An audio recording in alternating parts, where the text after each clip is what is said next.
My name is Amara.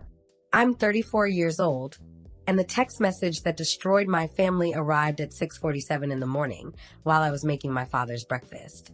We need to talk. Your mother signed the deed. It's done. Uncle James. I stood frozen in our narrow kitchen in Southside Chicago, the phone screen glowing against my trembling hands. The smell of burnt toast filled the air.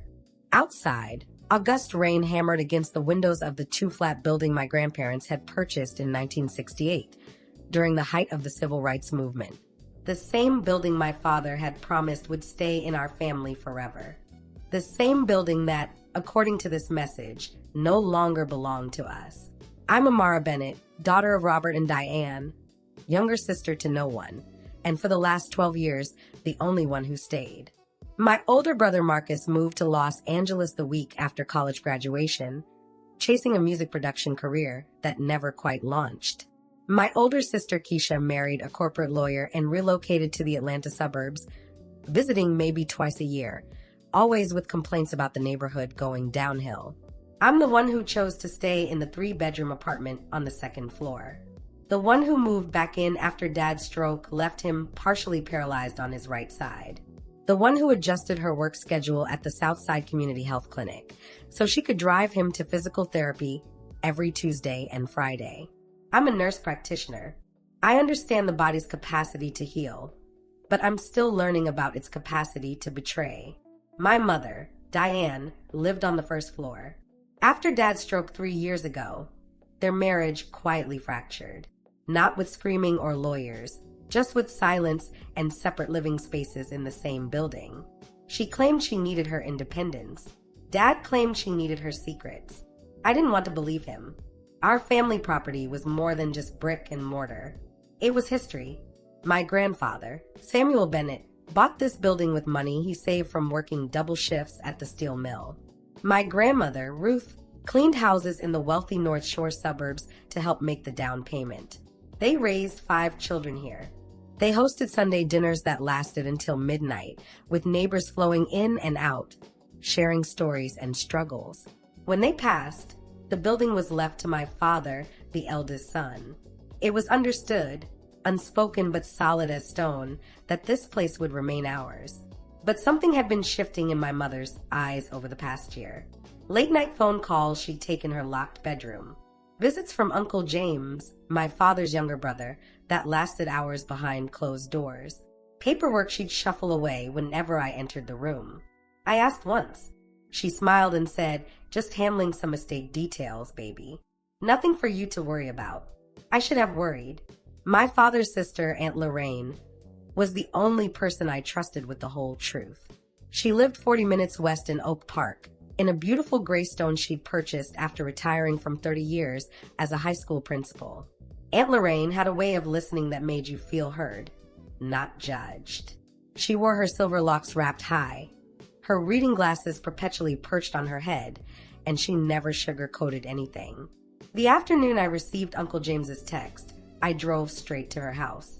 She opened the door, took one look at my face, and said, "Come in, baby. I'll make tea." We sat in her sunroom, surrounded by plants and books and the kind of peace I hadn't felt in months. I showed her the message. Then I told her everything I'd been ignoring. The whispered conversations, the documents my mother hid, the way Uncle James had started referring to the building as the family investment. Aunt Lorraine read the message 3 times. Then she set down her cup with a precision that made my stomach drop. "Your mother and James have been planning this for at least 6 months," she said quietly. I suspected, but I didn't want to believe it either. Planning what? To sell the building, split the money, and cut your father out entirely. The words landed like stones in cold water. But how? Dad's name is on the deed. Aunt Lorraine's expression darkened. Your father had a health directive drafted after his stroke. He gave your mother power of attorney in case he became incapacitated. She convinced him it was practical, necessary, and she used it. I believe so. And I believe James helped her find a way to claim your father's cognitive ability was compromised enough to justify the sale. I felt the air leave my lungs. That's not just betrayal, I whispered. That's theft. Aunt Lorraine reached across the table and took my hand. Her grip was firm, grounding. Listen to me carefully, Amara. You have two choices. You can let this break you, or you can learn to fight in a way they'll never expect. Not with anger, not with shouting, but with precision, patience, and the law. I don't even know where to start. Yes, you do, she said, her eyes steady on mine. You start by finding out exactly what she signed. Then you protect your father. Then you decide what kind of woman you're going to be when this is over. I drove home that night with a clarity I hadn't felt in years. Not hope, not rage, just cold, quiet determination. It took me 4 days to uncover the full plan. I started by going through my father's files while he napped, careful not to alarm him. Buried beneath old tax returns and medical bills, I found a folder labeled Estate Planning. Inside was a notarized power of attorney document signed by my father 18 months ago. Below that, a real estate contract dated 2 weeks ago. Purchase price, $485,000. Buyer, Greenstone Property Holdings, LLC. I didn't recognize the company name, but I recognized the signature on the sales agreement. Diane R. Bennett, my mother. I photographed everything. Then I called a real estate attorney Aunt Lorraine had recommended, a sharp woman in her 50s named Ms. Calloway who specialized in elder fraud and estate disputes. She reviewed the documents within an hour and called me back with a voice like cut glass.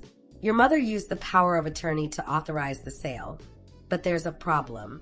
Your father isn't incapacitated. If he's still mentally competent, which I assume he is, then this sale might be voidable. What do I need to prove that?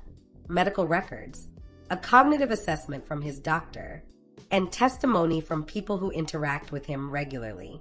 Can you get those? Yes. Then move fast. The closing is scheduled for September 15th. That's 12 days from now. The breaking point came on a Thursday evening. I confronted my mother in the first-floor apartment. Uncle James was there, sitting on her sofa with the casual arrogance of someone who thought he'd already won. My mother stood by the window, arms crossed, her face a mask I no longer recognized. I know about the sale, I said, voice steady despite the fury burning in my chest. I know you used the power of attorney to authorize it. And I know Greenstone Property Holdings is a shell company Uncle James set up. My mother's expression didn't shift, but Uncle James tensed. This is a family matter, Amara, he said, his tone condescending. You're too young to understand the financial strain. Don't, I interrupted, turning to face him. Don't insult me by pretending this is about finances. You're selling our family's legacy, so you can pocket $250,000 each. Your father can't manage this property anymore, my mother said, her voice flat. It's falling apart. The tenants complain. The boiler needs replacing. He can't even climb the stairs without help. Then we help him. That's what family does.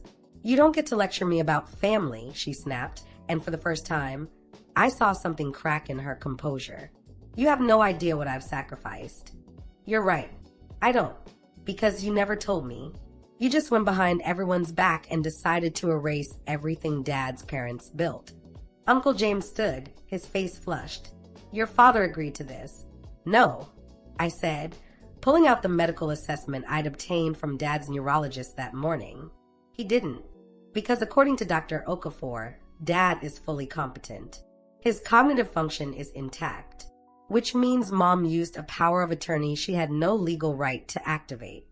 The silence that followed was suffocating. And according to Ms. Calloway, the attorney I hired, this sale can be challenged and reversed. My mother's face went pale. You hired a lawyer? I protected my father. Something you should have done. Uncle James moved toward the door, suddenly eager to leave. Diane, I think we should. No, I said, stepping in front of him. You're not leaving until we're clear. The sale doesn't close.